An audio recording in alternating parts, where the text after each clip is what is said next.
starts. I think it's going to take, it's really funny because every time I was looking through some of our old webinars, and it's always me saying, all right, let me give it a couple minutes for everything to show up. Like, it's like every single webinar starts that way. But that's how we got to do it, right? So I think we should be good, but we're slowly hopping on. Hey, everyone.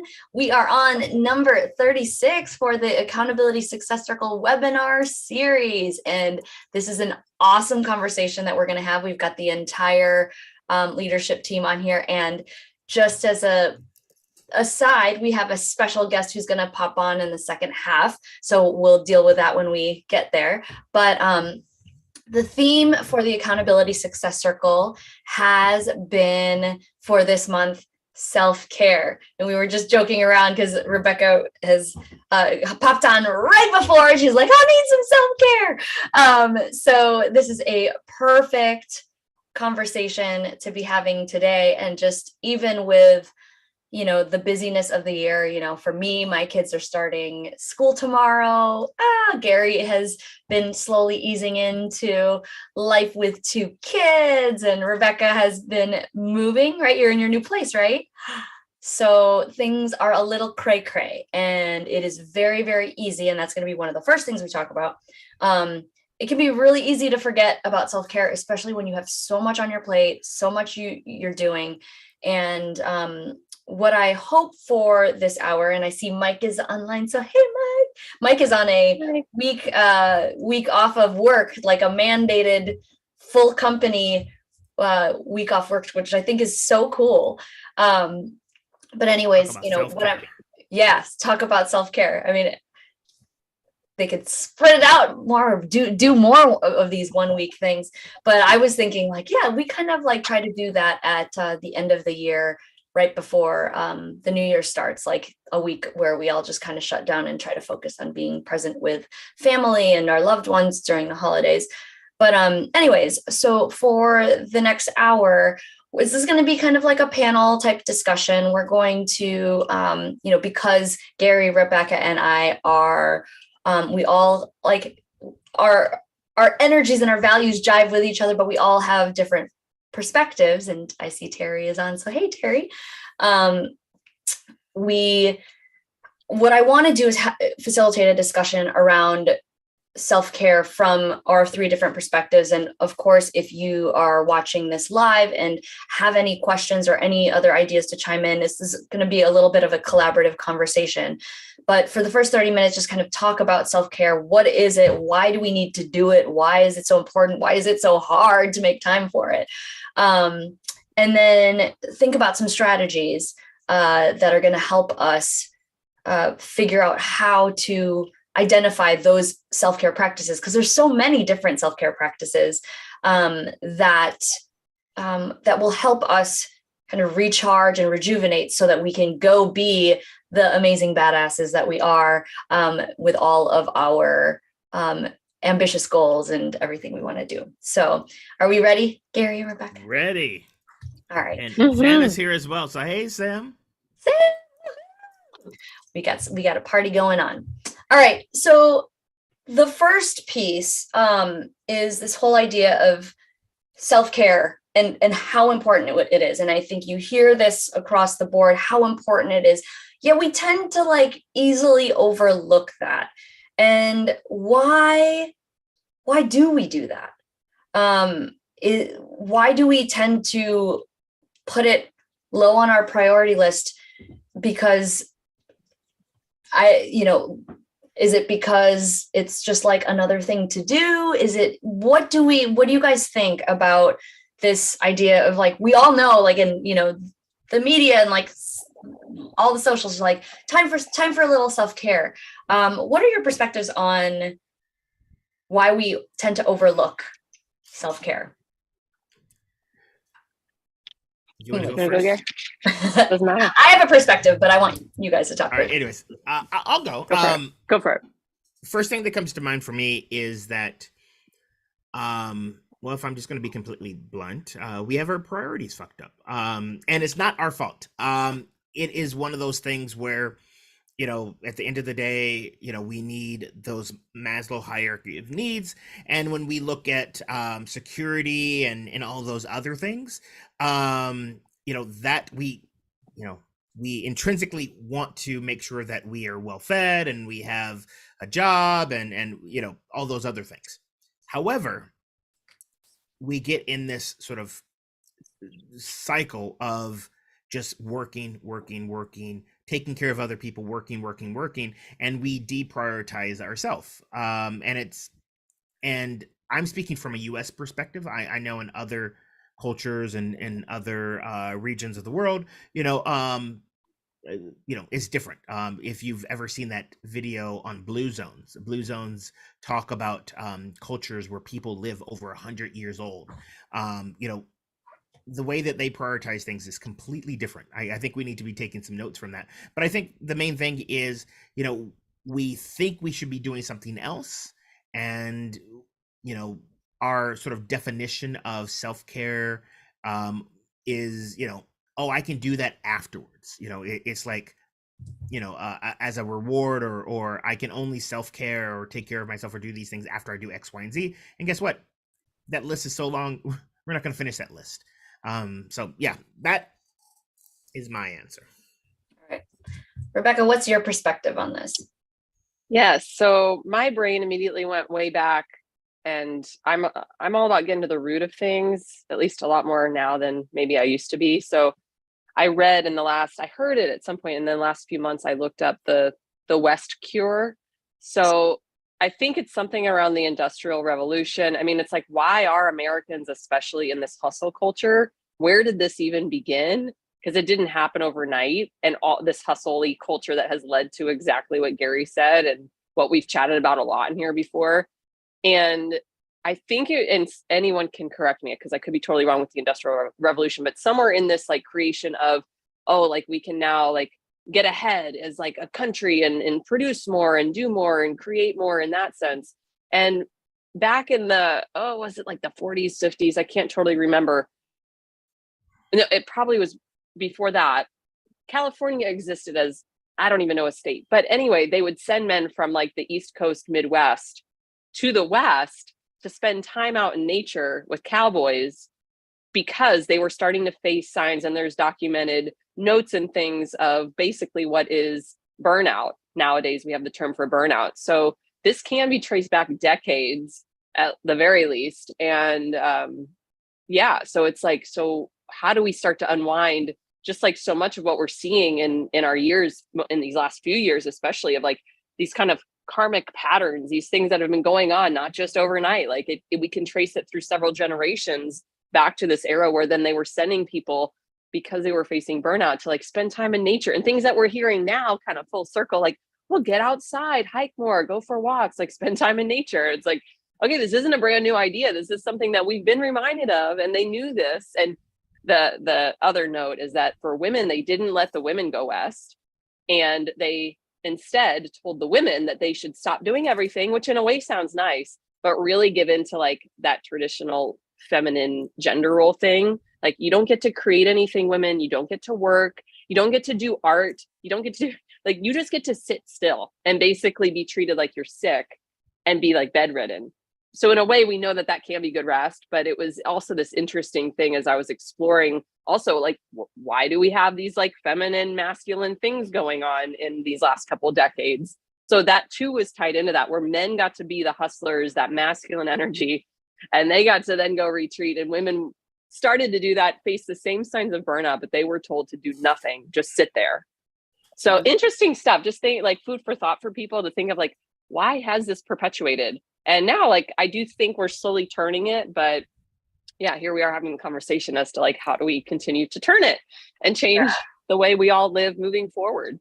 Yeah, absolutely. And I'm just going to acknowledge what people are saying in the comments. So Sam says, we make it out in our heads to be a big thing we need to devote tons of time to in order to do it right in terms of self-care. That's great. Dee is here. So hi, Dee. And Mike says, thinking of the hierarchy of needs, it's all important, but you're the foundation of the pyramid. And if you fail to take care of the foundation, the pyramid will eventually fall. Yes, I love that. He also said that Sam's handle on YouTube is the most self-care username on here. It's Snuggle with Sam. I love it. Right. Is that Christine says spending time in nature? Yes, I'm assuming that's you, because whenever I think drones, I think of Christine. And so what I wanted to add to the conversation is I think this is all really, really great. We're talking about why self-care is so important, yet it's easily overlooked. One of the things that I think of from a productivity perspective, and somebody who is, like coming from a former life of hustle culture, it is so embedded into our culture that, in order to be successful, you have to like grind, right? It's just, so we're already, self-care is already at a disadvantage there, because it almost from a doing and accomplishment perspective, it almost feels like you're taking a break and that you're slowing down. And people who are go-getters, like, they don't like to hear that. And, it's taken a long time for me to be like, I just want to slow down. Like, I'm embracing that, but it's taken me 7 years to do that, to, really think about that. And, you almost have to hit burnout, which we'll talk about in a little bit, in order to realize how important self-care is. And I feel like, just like Gary was saying, like, this is crazy that we're doing it that way. We're like allowing ourselves to like push ourselves beyond the limit to then realize what's really important. And I think that, especially coming, from my perspective, like, I always used to think that I needed to work so hard in order to be successful. And, and that's where you lead yourself to be burnt out. And I think we overlook it because it goes against the nature of us, like, doing stuff, right? Because we're telling ourselves to like rest and rejuvenate, and that doesn't feel like we're doing something. It's like we're taking the absence of like doing, whereas actually self-care is an action in itself, and it can be really, really hard to focus on making that a priority in your life. So it's just, it's probably even more so a bigger goal and a more challenging to complete. So we have to kind of unwind ourselves from this feeling of the fact that self-care is not doing stuff. It's almost the vehicle that you need to recharge your battery, like every cell phone needs. And now I'm like thinking I should probably charge my cell phone while we're talking, because then I'm not on it. But you got to recharge the battery so that you can perform at an optimal level. And we don't realize that when we are not giving ourselves that rejuvenation, we are, running on lower fumes, right? And, we could go till empty, but that's when you hit burnout. So we just have to really think about how society is defining the culture of like, go, go, go, go, go. And we have to, in order to make it more of a priority, fight against it, right? In order for it to feel more normal, that self-care is something important and would actually be beneficial in the end, right? So yes, recharge the batteries. So, okay. So we were kind of talking about burnout a little bit, and I wanted to spend some time really thinking about what are some telltale signs that you're about to hit burnout? Because I think a lot of times people don't realize they're hitting burnout until after they've burnt out, and then, maybe are in denial. And, I'm definitely guilty of this, maybe in denial that they are burned out. And then until they can, acknowledge it and then do something about it, which is that runway is super, super long. If you can identify the signs before you even get there, then you have the opportunity to recharge before you hit empty. So let's go around and kind of talk. I don't know if Rebecca wants to go first this time, but what are some telltale signs that you know of that are indicators that you might be heading down the path of burnout? Yeah, I can start. Although my background is full of yoga and mindfulness and meditation, which tend to be like more of a slow moving, like you'd think all the yoga teachers have this like nailed down, right? Like no burnout. And that's honestly, from what I've seen, I've been doing this for quite a while and help teachers through this process. So even like people that you might look to for your calm and your slowdown, it's a lot of filling time up, not giving enough time to yourself. So it's like maybe the symptom or the sign of, I don't have time to do the things that you actually know you need to do. So when you've hit that point, you're not even valuing like sitting and reading, taking a bath, like whatever is slow to you, going for a walk outside. I don't know how many conversations I've had with yoga teachers that are like my mentees of, okay, but what are you doing for yourself? So it's just not having time to do the things that you tell everybody else to do. If you're in that role where you are someone who gets it, but then it's like, are you doing it for yourself? So when you catch yourself not having time to do the things, I'd say that's a sign of burnout, where it's time to really hit the bigger pause button. Also feeling overwhelmed, procrastination, that kind of energy that slows you down, and this resistance that I know for me, that's definitely something I feel. And then it's like, I can't push through this anymore.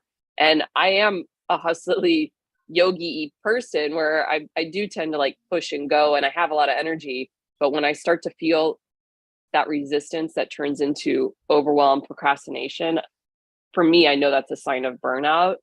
Don't ask me if I listen to it all the time, but those sorts of energies, emotions, even using the words, I'm overwhelmed, this is overwhelming. Like when you hear yourself saying those things, I think that's also a sign of burnout. Ooh, yeah, I do think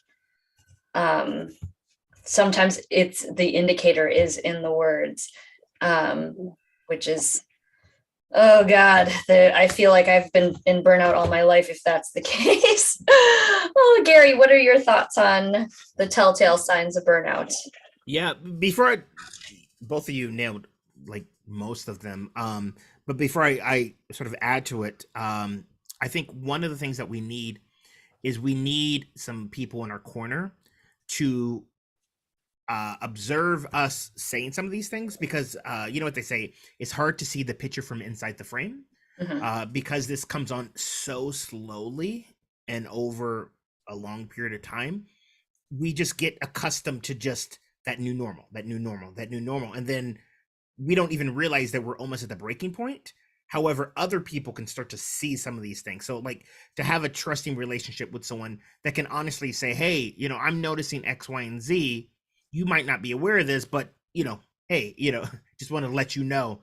And then you can honestly say, oh, thank you, and do what you need. So I just want to just acknowledge that, because I know a lot of times, like, man, I'm here again. How did this happen? Like you know, but it happened so slowly. But then when you talk to someone, it's like, oh yeah, I saw it. I'm like, what the hell? Why didn't you say something? So anyways, yeah, the lack of motivation is a big one. And when you start to prioritize other things other than taking care of yourself, that is a sign that you're starting to burn yourself out. Because I think it was like what's it called, the American Health Organization or whatever, World Health Organization, they classified burnout as a concern. You know, before it was just like a thing. Now it's actually defined as a health risk. And then they said, you know, burnout really has to do with experiencing chronic stress, because our body can take stress, but usually when we have the stress and we deal with the stressor and we're able to rejuvenate, we're fine. But when it's like low grade stress that is consistently there and we're not dealing with it, that is going to build up, and it's going to manifest in lack of motivation. You're going to start to be just frustrated and cynical. You're going to start to, like, if you start to notice that you're having interpersonal relationship issues, again, a lot of times we justify it. It was like, well, you know, they were in the wrong, but like, are they happening more often than not? You know, if you're finding yourself, you know, not taking care of yourself, and I'm not saying that you're not showering or anything, unless it's that bad and you're not showering or anything, but like, it could be like, oh, you know what, I'll get to that gym workout next time. You know, I got so much stuff going on, I don't have time for that. Or like, you're not eating as healthy as you know you can be, or, and it's a consistent thing. Like one time, yeah, whatever. But if it starts to become more of a habit, yeah, you're on the path to burnout. And then the other thing, you're being preoccupied with work when you're not at work, and vice versa. You're preoccupied with like non-work stuff when you're at work. So you can't sort of set those boundaries. And then you're just dissatisfied with just across the board. So those are the things that I would slip in there that are the telltale signs that, oh, burnout is around the corner. Yeah, I love that. Awesome. Lots of things that I completely agree with. And I'm going to go back to the chat. So Sam was saying 12 stages of burnout are really helpful for identifying where you might be in that process too. I have not seen the 12 stages of burnout, so we can Google that and share that as part of it, which is great, because I think that there are the 12 stages. And once we figure out what that is, then that might help us identify even more. Christine says one indicator for her are the things that she loves to do. She doesn't feel like it. Totally get that. D is saying, I've had to work hard to reprogram myself from thinking my time must always be productive or I have no value. The value is in my downtime. I love that. Love, love, love. And then Christine says, myself and a friend keep a calendar reminder called See Something, Say Something, and we check on each other monthly with regards to kind of having that accountability piece. So that's awesome.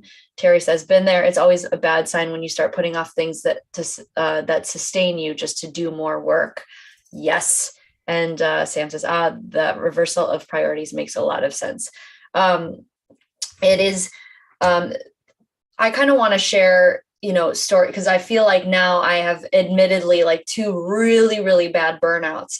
And, I think one was just, culminating, but these are huge. And so just kind of giving you a glimpse of like what it looks like when you let yourself go there. So the first time I burned out was before I left my the job that I was working at before I was here, or before I started doing this work. Some of the signs for me, like I was already sleeping 2 to 3 hours a night. I had 2 kids, so that didn't help things. I had people telling me after the fact that, I didn't seem like I had a lot of energy and I was not acting like myself, which I'm like, why didn't people tell me before? I was then the more extreme stuff, I was very emotional and I was crying at work over stupid stuff. And I was ashamed. So like, I would just cry and then I'd, shake myself up and like, I'm not allowed to feel this way. I need to get my act together. What else was happening? And then, some of the other things that were just obvious, but I was still trying to fight through when I started losing my hair and I had this size bald spot on the back of my head and not listening to those signs. So like you don't want to get yourself there, right? Because your body will start to tell you that something is happening if you won't tell yourself. So a lot of those things happened back in 2015. And yeah, I was burned out and it took me 2 months of sitting and doing nothing for me to recover from that. And so at that point I was like, never. And it was like, because of that was 2 months worth of rest that I never took, like I was constantly thinking about work all the time, was like so diligent to like, clear my inbox every single day. Like I was inflexible to the structures that I had, and I could never recover after having kids. And my kids were, 5 and 7 at the time, or something like that, 9, 6, like 4 and 6 at the time. So for 4 to 6 years, I was trying to operate like I didn't have kids with kids. And so I was already operating at a low level. And then I had a, jarring work experience that then blew it out of the water and caused me to take that long break. So pay attention to those. Like when you start seeing like your body responding to things, that you have to listen. The second time that I burned out, and this is more of a recent admission, is that the right word? Admitting that I burned out, was after I published my first book. And the big change between what I was doing 7 years ago and then what happened 3 years later is that I was doing all stuff that I loved, but I still burned out because I was so like passionate, but I was and I was doing things that were fun, but then I wasn't replenishing my energy. And it got to a point where once the book was out, I was like, okay, everything's here, this is great, but I was being asked to do all these things to promote, and I could not keep up. and it didn't seem difficult, but everything felt like a struggle. So like things that seem very, very easy, like could be easy to do, like to write 200 words, right? To write a 200-word article shouldn't be hard, but it was taking me 2 days to write 200 words. And so noticing that you're slowing down, noticing that maybe you're, maybe a little bit more irritable, also feeling like you can't go to sleep because you are like always up against deadlines, like then you're doing too much. That's a telltale sign. Feeling frazzled. We already talked about stress and overwhelm, all of these feelings. Like if you can start to feel it, I think, or even if you're trying to like deny that that's the case, if you're in denial, you're probably heading that way. So you need to try to shift your head to, like, can I just take a break? And so that's where I'm at, and nobody else has commented on the chat. But so making sure that you have the awareness. We always talk about how awareness is always the key, right? You can't make any changes unless you are acknowledging. So if anything in the last 15 minutes we've said, you're like, oh, I kind of feel that way. And even if you're like thinking that, well, but it's not that bad, you probably need self-care.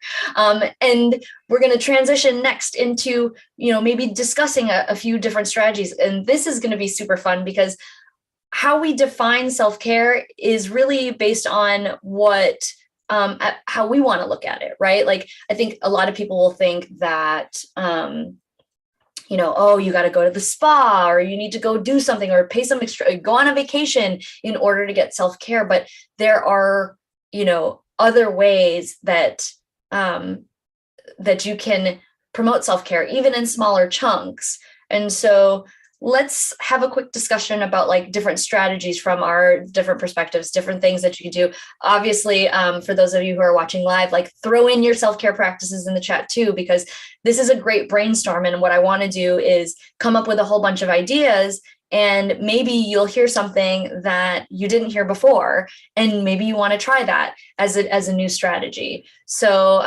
real quick. Yeah, can I before we transition?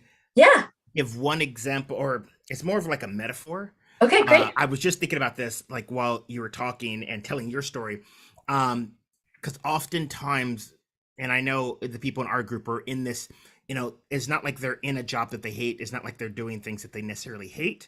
They just aren't aware. Like you said, they don't have the awareness. Yeah. And it's like, so like this sparkling, imagine this is you, like you're all bubbly and whatnot, and this is your work, and then you start pouring yourself into your work little by little, and then you're starting not to feel the same, and then you're just like, all of a sudden you're just completely drained, and you're like, what is going on here? And the thing is, when you like go back and you look at your work and you're like, oh, shouldn't my work fill me back up, right? Like, what they say, like, if you are doing something you love, you're not working a day in your life. But the thing is, it doesn't fill you up at all. So anyways, that is the whole point that I wanted to talk about. So anyways. Yay. I was like, we've got a magic trick coming. Woo! Oh. I love it. But now on to the self-care. So what are the things that are going to fill you up? That's what it's all about. All right. So in the chat, we're seeing already starting to rollerblade, dancing salsa, doing twerk yoga. Oh my gosh. How does that work? I don't have a butt to do that. I have a butt. Anyways, okay. Long walks without earbuds. I love it. Listening to nature. Awesome. Who wants to go first between the two of you, Rebecca and Gary? How about you, Rebecca? Because I was on your Instagram live, and you're talking about going with the flow. So what do you got to get into that flow? And you're muted, by the way. The train is right there now. So yes, hopefully you don't hear it rush by. And yes, so remedies, going with the flow. What does that even mean? That was my IG live. It's like, what does that mean? How many people say that? It's like, do they even know what they mean when, again, like the root of these things, like what's the foundation of these sorts of things that people say all the time? And yeah, well, I was thinking as Gary was doing this magic trick, it's like, for me, adding like humor or comedy or just having like a tool bag or like a toy basket, whatever you want to call it, metaphorically speaking, of these go-to activities that will lighten the energy. For me, it's like an energetic shift from feeling heavy, overwhelmed, like sludgy, slow, depleted. What can reverse that? So whether it's, I love getting outside, I love moving my body. And as you shared earlier, like the body tells you when you're burnt out. And the body whispers before it yells. So what are those itty bitty whispers that the body gives you? And before it gets too loud, what are some things to do? So for me, it's definitely like getting some sunshine, getting outside, laughing, things that Gary brings definitely help me get back into that playful energy, and remembering as a human, or as an adult human, that play is important. And so again, like what's in your toy box kind of thing. But yeah, just like practices that can literally lighten the mood. And when it comes to going with the flow, what I shared in that, spoiler alert, was like detaching from such a rigid schedule or idea that things have to be a certain way, and instead just practicing detachment. It doesn't mean don't have a schedule and just be all like up in the air all the time, but when something comes up, being able to navigate it versus fixating on it or being just totally thrown off because your day is now like having to change. So a practice of like non-attachment, time to sit and remember what it's like to be like grasping something, and how much easier it really is to not be so clingy to whatever the thing. So that all ties back to like helping me move through self-care for sure, of just finding things that are lighter, less grippy, less clingy, taking a break, leaning back. But like you said, awareness is first with all that. So easier said than done sometimes. Yeah. Awesome. Gary, you want to chime Yeah. in? Oh, here, let me read what's in the. Okay, so Terry said meditation, 5-minute rest breaks, folding origami, gratitude lists, walking around my neighborhood. Christine says, ooh, she did Colin O'Brady's WDS 12-hour walk last weekend and totally disconnected. Dee says, starting an inner child journal with stickers and markers. I love that. Walk around the neighborhood, or just walking around the backyard in bare feet, dance classes, fun experiences, time with friends. Sam says journaling, playing a video game for a little while, sitting at the coffee shop across the street, and swimming. Yes, I love all of them. For me, I think the main thing is understanding what do you need? Like, what are you lacking? Is it community? Are you lacking quietness? Like, look at your current situation and what would the anecdote be? Like, do you need some grounding? All right, cool. Step outside, nature. Is it because you've been heads down in your office for a long time? Maybe you need some community. Maybe you need to call up a good friend and have like a BFF date or something like that. Are you missing the like novelty? That's where like play and stuff like that comes in, like what Sam was talking about, video games, and what are the things they're gonna like spark joy. And it's very personal, and that's the thing with self-care. A lot of times people like it's been one of those things where, and I think I forgot who said it in the chat, but they were like, it's like too hard to be perfect, like, oh, I have to go to the spa and then I have to do this. Like, no, like it can be tiny, it can be 5 minutes, it can be 2 minutes, it can be a single breath. What is one thing that is going to help you get closer to center? And if you're having a challenge thinking of these things, you might be stressed out, and it's kind of hard to think of these things when you're in a stressed out state. So like my advice to you is, when you are in more of a blissful state, start to make note of what are the things that bring you back to center. What are the things that make you whole? I call it a playlist, as in playlist, not a playlist, but maybe music's on there too. And then when you're in that state, consult with that, and then do something on that list. I love that. All right, so my perspective, I'm going to come at it from this, thinking about people who are high performers, really want to like it's like, as much as you want to have something on your to-do list, we're gonna try to figure out how to do that and make it almost feel like it's a action item. And for me, I think a lot of it is all about prioritization. And so, as an example, for me, recently, I've been thinking about the little things that I could do to maximize. So yes, I know that like self-care can be in the form of like, go to a comedy show or go get a massage or whatnot. Those are already things that, like I have in my back pocket if I want to do it, but how can I take it to the next level? And this might be not the fun route to go, but just to even think about, just because I think so much about like planning and structure and habits, but really understanding, at the core of it. And, for those of you who are coming to the retreat, this is going to be a lot of the work that we do is really prioritizing so that we know what are the things that are going to light us up, because those things that we do are going to, we're going to have natural energy to put towards them because we're excited, but then also making sure that we are focusing on the bare bones minimum, like health and wellness goals. So as an example, for me, one of the things that I'm doing to practice self-care is trying to sleep a certain number of hours every night. And, it takes a lot of structure to make sure like, well, if I want to wake up by this time, I need to be in bed by this time, and I need a wind down. So my whole thing is let me sleep 6 hours. And so like, I'll give myself a 2-hour window to kind of come in and out of sleep. So I have blocked 8 hours on my calendar, and that's like my self-care. It's like, if I can't get the 6 hours of sleep, I know how that looks the next morning and that next day, and then I'm going to have to catch up. And so, giving myself that opportunity to recharge for 6 hours. And since I got COVID, now it's like, I'm trying to, move towards 7 hours, but I'm noticing how much more rested I feel during the day just by that. And that's not changing anything because we all sleep, right? But it's that self-care practice is me, being diligent. It's like, I'm taking my priority of like, I'm going to work hard and I'm going to sleep hard. So making sure that like some of the base needs are held sacred. Also giving yourself that opportunity to, create focused time. Because I think a lot of times from our perspective, we have, we always think about what we can do and how long that might take. And it usually will always like take longer than we think.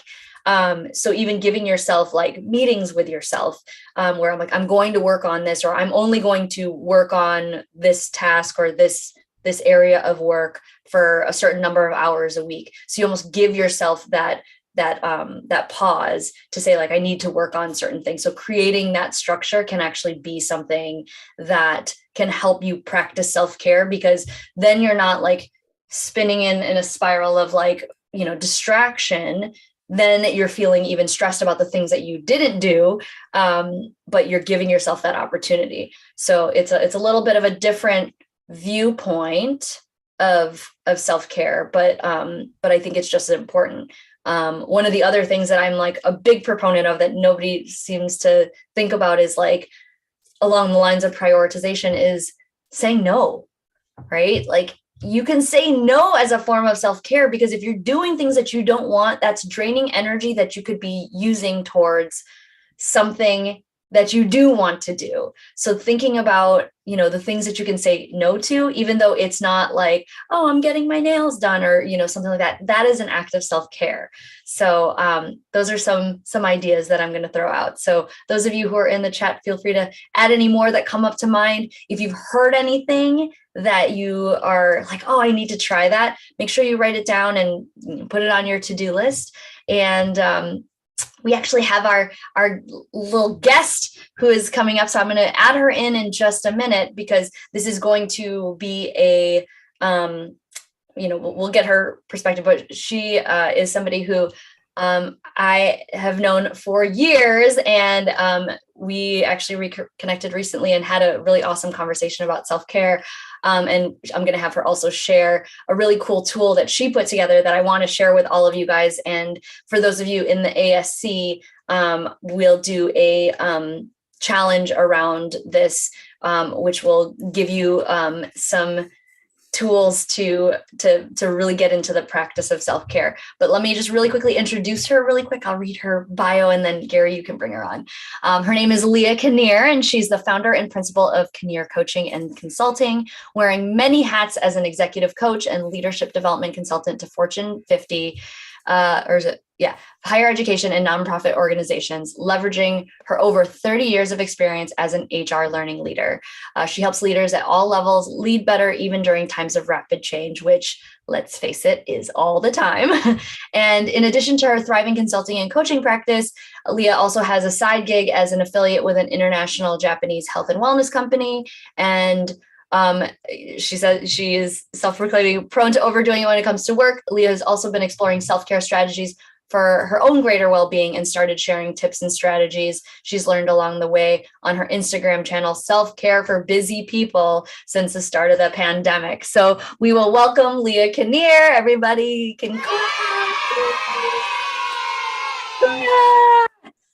What a welcome. Thank you, April. That's fantastic. And so just so you guys know, Leah and I worked at a previous employer together. We had a lot of great interactions while there, and it was primarily our interaction through the Staff Advisory Council, right? Yep. Yes. And so, I was working in a leadership role advocating for staff at the university that we worked at, and she was in HR, and we had a lot of good conversations while we were there. And now we are both doing our own thing, putting our greatness out in the world. And I'm so excited to have her join us in our community and join us and share all of the amazing self-care tips that she's come up with. So I don't know, Leah, is there anything else that you want to share about yourself before I start asking you a bunch of questions? Yeah, no, I think that works. I mean, thank you for that lovely introduction and for inviting me. I'm so honored to come and talk with you guys and meet you, Gary and Rebecca, and your community. And yeah, April's amazing, which you already know, and I knew that from before. So I'm so glad we kept in touch. Yeah, when I was working at another major university on the East Coast, I was seeing a healthcare practitioner, and at some point in there, like a body mind thing and trying to keep myself balanced. And she was like, "What do you do for self-care?" And I'm like, I don't even know what that means.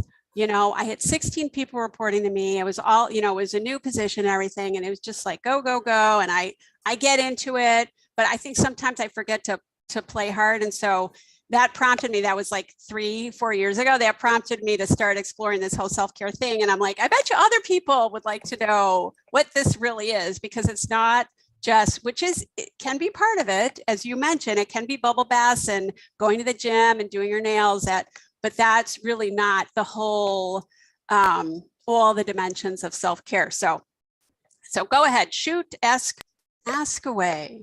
Awesome. So before you hopped on, we kind of talked about, why self-care is so important. Why do we overlook it? Are there any telltale signs of burnout? And I'm like just throwing this all at you and then we were thinking about strategies. So do you have anything to add from your perspective on any of those questions? You can answer one or all or whatever you want to do. I mean, this thing about burnout, I'm an expert in my own, I think that, I'm used to going and going and going. And I know a lot of other people in my circle that we just keep going and thinking we are going to have inexhaustible amounts of energy, and it will eventually catch up to you. And so, every time I kind of get to that point, I'm like, why didn't I catch this sooner? And what I've come to through this is the self-care practices really need to be a habit that we do every day. And that's why I'm focusing on busy people, because, it's hard about thinking about getting one more thing in there. So just 5 minutes a day, just carve out 5 minutes a day. And believe me, it makes such a difference. And so it really needs to be something we do every day. And that doesn't mean we have to be stuck with it. It's a process, it's a practice. We can change it up. And, I can speak to that a little bit. And what else did you just ask me? Just other tips and strategies. I mean, one thing, and you'll see this on the worksheet that you'll get to do, is that there's a lot of dimensions of self-care. There's physical, mental, emotional. I have to look at my list because sometimes if I leave out one, social, practical, and spiritual or creative. And when we look at all of those areas, you're like, oh yeah, all of this is self-care. And it's not all just things you do on your own. A lot of it is connecting with people. And I think those things help stave off, burnout. Another thing is it is a process, it is a practice. And to cut yourself some slack, it's about balance. It will change month to month, week to week, day to day, moment to moment. My self-care needs today are probably going to be a little different than tomorrow, but what are some consistent things that I can do, or at least some consistent time that I can carve out for that? And it should be fun and pleasurable. But to your point, I came in when you were talking about saying no, for many of us, like I'm trying to be a recovering people pleaser. If someone asks me for help or to do, I don't want to say no. And so saying no might not be pleasurable or fun in the moment. It might be really uncomfortable, but you get the point. It'll eventually in your long term. Yeah. And then, so make it fun, make it pleasurable, know that it's a process and a practice, and, carve out time, and then make a goal. I think your community is into goal setting to add some more self-care in, and we have some tips and strategies to do that. Yeah, absolutely. And, it's with the whole, saying no to something, it's hard to look at it from the fact of like, oh, I'm saying no to somebody and I feel so bad and I feel so guilty. But then you look at it on the other side and you're like, what are you saying yes to? I'm saying yes to me, which should be very pleasurable and yes, I get to do what I want to do. And you can, that could be like, I'm going to go watch a TV show. And, as long as you don't go down the rabbit hole and do nothing and watch that TV show and then use that as a recharge rather than a distraction, then, but you get to choose, be at choice with what you're doing with your time, which is how I like to look at that as a more pleasurable thing. And so, in the last couple of years, I've said goodbye to a lot of things. I was actually visiting with Gary, was it a year ago? I was in California and I wrote down this list, which I still have at my desk. And I was like, these are all the things that I'm saying goodbye to. And I, put it away, looked at kept it in the corner, checked it a year later, and I got rid of everything. And I, can feel that there is just a lot more space for me to do certain things because now I have the brain space to think about this, all of these different projects that I'm working on and just those, and knowing that when I try to take something on, if it's going to cause me stress and take me away from those things, I have to say no to some of those things. So, but I love this. And so, yeah, you're not going to be good to anybody, if we're overloaded and overdoing. And I think it's important because some of us maybe have trouble focusing on ourselves and the self-care, but think about who you're role modeling for, your kids, your family, your friends, your work people. And I think most of us can respect when people are setting some boundaries and doing that and seeing that we're still happy and we're going to be more present over here, if we don't take on that. Yeah. Awesome. Gary's laughing. Yeah. And so one of the reasons that I wanted to bring you on is because you have this amazing worksheet, which I started to look through, and I was going to do a couple days, but I want to almost do it with everybody in the community at the same time.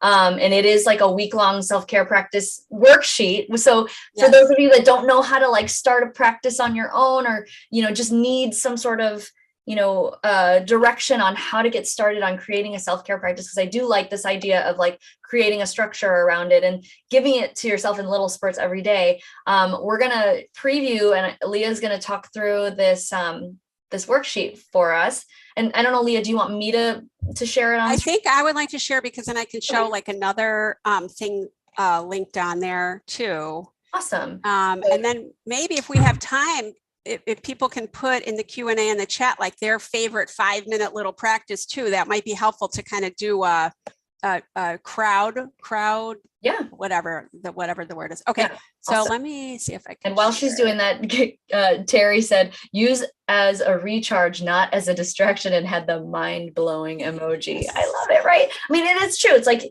everything can be good in moderation, right? And so same thing with TV, like you shouldn't shun yourself from watching TV. Like that can definitely be self-care. It's just when you start to do it too much, or you're using it to postpone certain situations, that's when it might not be, it might be veering off self-care.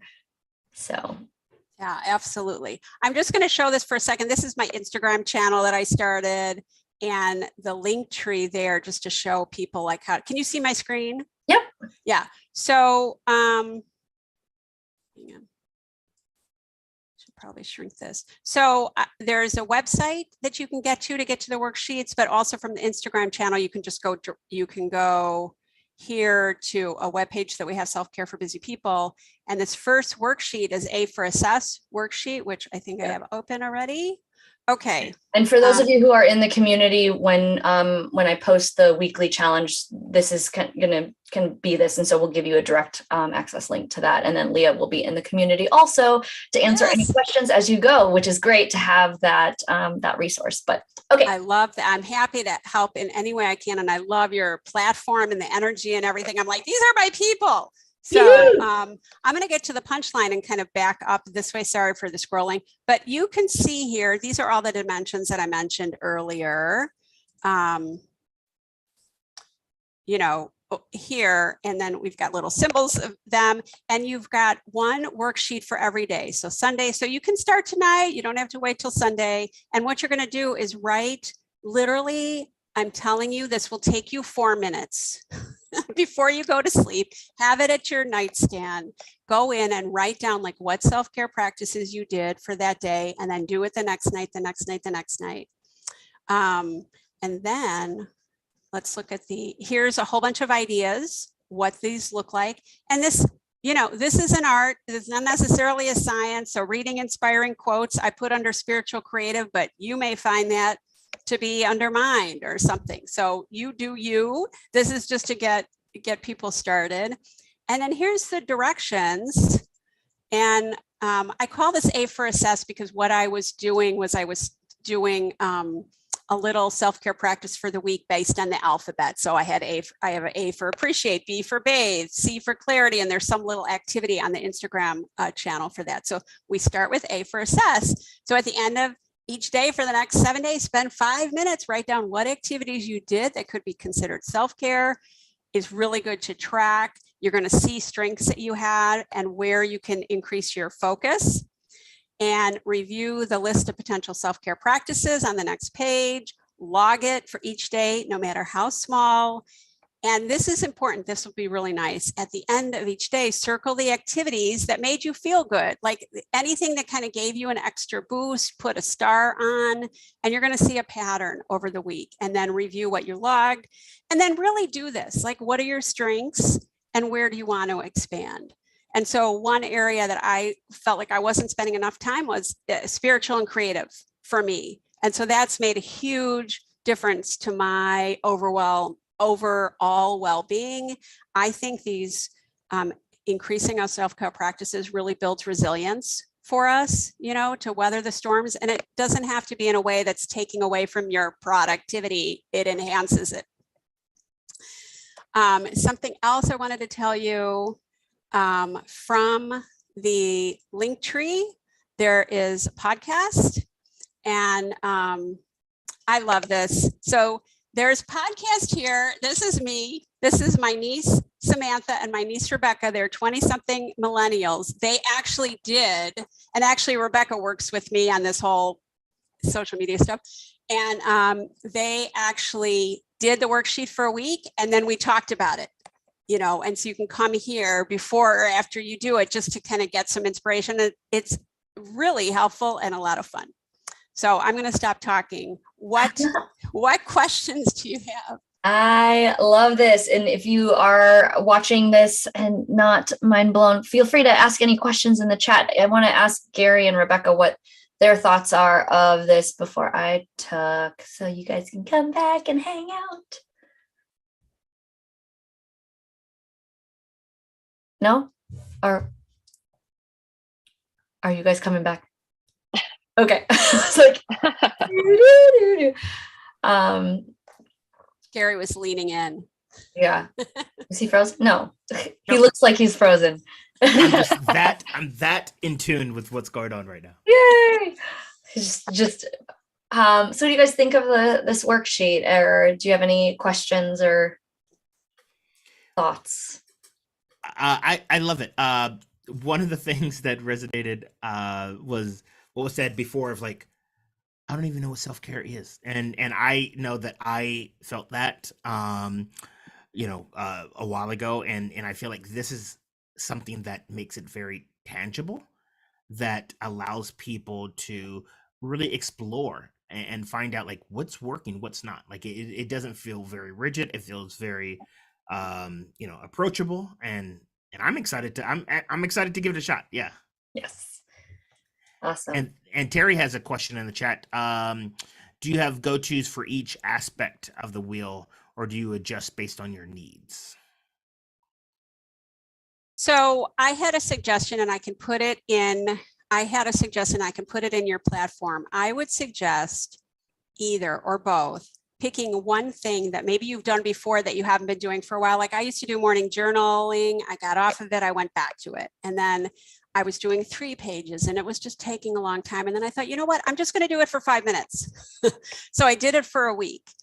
So that's one thing you could do. Like you're going to actually have a list of things that I wrote down.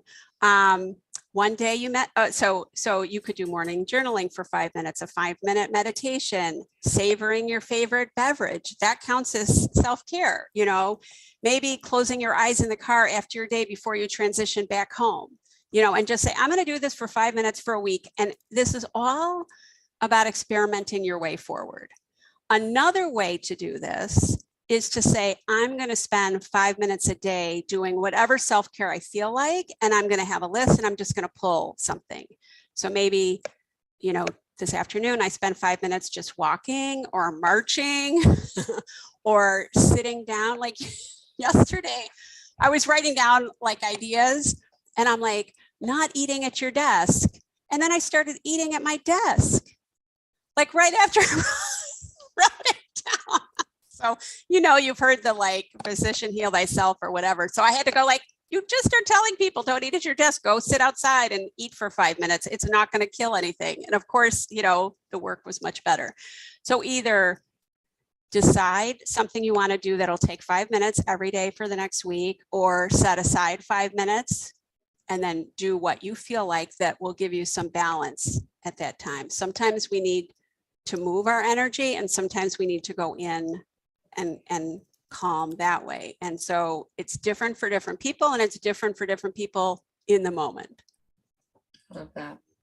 Rebecca, you have any reflections or comments or questions? No, of course, I'm all for all of it. And it's also similar to the way I speak of meditation and practices like that. And just I think for some people that structure of the worksheet is probably what they need, because it can be such a vague thing. And, it's like, yeah, it's not just self-care isn't just bubble baths and all that stuff. It can be whatever it is. And so I really like the freedom and the variety that this approach allows. And the piece of that, it is a habit. And just like I know these things, and then we've got the habit of like, and then I went and got my food and ate at my desk, even though.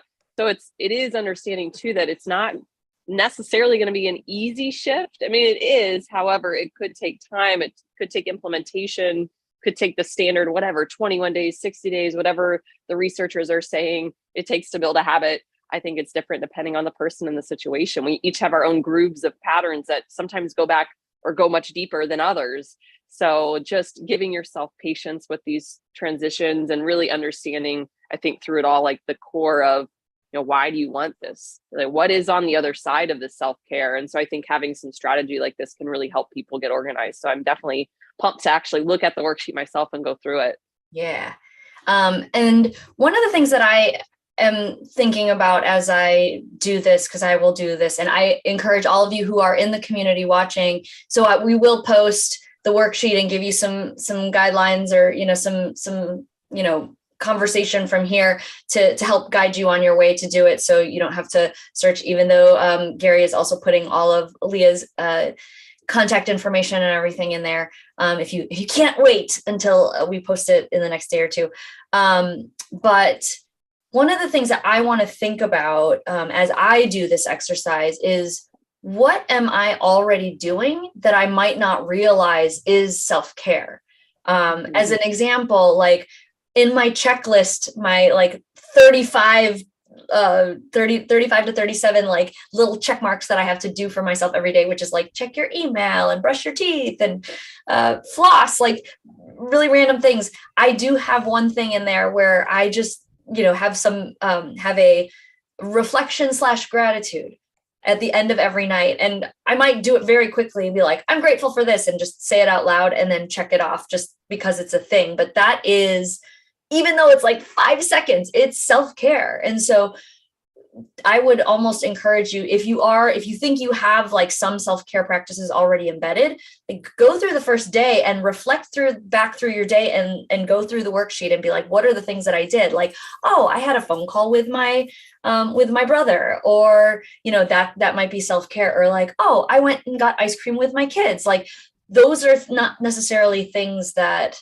those are things that I'm doing, but I might choose to do in the moment that I didn't even plan, but that those are self-care, just to kind of give yourself a handle on like, how much self-care are you giving yourself? And also, and then it'll also help you define, like, do I need to think of new practices or try something different? And then you've got the whole list of different other things that you can try. But like, if you feel like, oh my God, I'm doing so much for self-care, like, I'm putting too much energy in this, you might already be doing certain things. It's just, you need to reframe those things as self-care so that that they are, kind of like refilling your cup in a sense. So like, I don't know, Leah, what do you think about that? I think you're exactly right on. And that's why we have this practical area too, because things like flossing your teeth and washing your face I have like a special little spa thing that I do at night that takes me, 4 minutes, and it's a special oil cleanser. And it's like having a little spa in there, but I am washing my face at the same time. And when I get to F, we will be doing F for floss with a dental hygienist. Oh, fancy. So awesome. You're right, Gary. Great. And then, thumbs up on that. Yeah. Oh, you were giving a thumbs up. Yeah. And the thing about like really, this is something we discovered when we did the podcast too with Rebecca and Samantha, is that we were all doing a lot of self-care that we weren't appreciating that we were already doing, for ourselves. So I think that's really important, because that in and of itself gives you a boost. Awesome. We need boosts. Yes. And we've got in the comments, Dee said, love putting together a menu of self-care activities since I have a hard time deciding or even remembering when I really need it. So yeah. So the way this is going to work for those of you who are in the community, you will be seeing a challenge in the next 24 hours go up. That's going to be my accountability to myself. This will be, another monthly challenge or weekly challenge for the theme of self-care. We'll share the document with you, some whatchamacallit, and then you'll have to come back in a week and report on how it did, or you can come back and just comment on that post throughout the week on how it's going, how you're feeling. I think, Leah will keep an eye on that post. I will keep an eye on, Gary and Rebecca as well. And let's just go through this process together and see what comes up in terms of self-care. And we've got like 13, 14 more days of August. If for some reason you can't do 7 days straight or whatever, just dedicate 7 days of your time to just figuring out what self-care means to you and how you can do it better moving forward, right? Because then that is our, goal for the month in terms of working on our theme. And then we will move on to the next theme. And if you're like, what is this community? I don't know what's going on. That is the Accountability Success Circle. You can check us out at accountabilitysuccesscircle.com. We're a community of awesome people globally who are focused on accomplishing amazing things, but doing it in the most fun, authentic, and creative way. And If you're looking for a community like that, then you should just definitely check us out. We've got free trials and all of that. But we're all here to help each other accomplish all of our goals, personal and professional, just so that we can live the best lives that we can live. And so I know that we are a few minutes over, but Leah, I just want to thank you for hopping on for the second half of our webinar. Thank you to all the people who showed up online today and gave us a lot of conversation in the chat. Gary and Rebecca, obviously, I love you guys to death. And thank you guys for just tuning in to our 36th webinar. So we'll be on 37 next month. We'll have a new theme, new conversation, and we're all here to help you focus on growth. So thanks, Leah, for coming. Oh, my pleasure. My pleasure. This was awesome. Yay. A lot of fun. And then I will end the live video shortly. So bye, everybody. Say goodbye.